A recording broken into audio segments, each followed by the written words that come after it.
I was taking part in a running race, but suddenly a classmate tripped me to the ground. I didn't give up and quickly stood up, with determination in my heart. I eventually finished in first place, but tears welled up in my eyes, because all I wanted was the third place prize, a pair of shoes. Just the day before, I had casually left my sister's shoes outside a store, but when I came out, the shoes were nowhere to be found.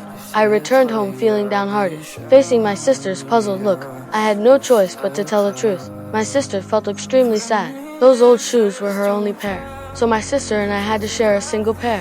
One day the teacher suddenly announced a test after school. She worried she wouldn't finish on time, so she scribbled quickly on the exam paper, then handed it to the teacher and rushed home. She had to hand this pair of shoes to me. Unfortunately, as she passed by a river, one of her shoes slipped into the water.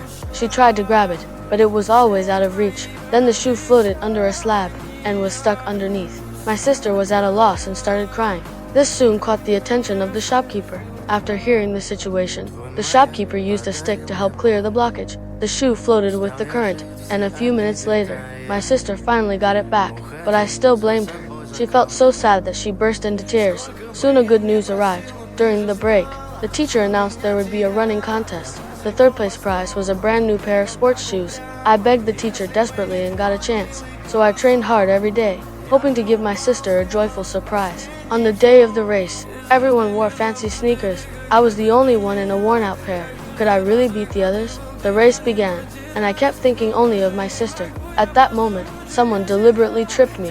Without thinking, I jumped up immediately. I ignored everything and sprinted forward. Exhausted, I collapsed on the ground. Finally, the teacher lifted me up and announced that I had won first place. But I still missed getting the running shoes, and tears flowed down my cheeks. Back at home, looking into my sister's hopeful eyes, I told her the truth. She didn't blame me and just silently walked away. While I was feeling incredibly guilty, Dad had already prepared 2 new pairs of shoes for us. So do you remember your first pair of shoes? Please comment.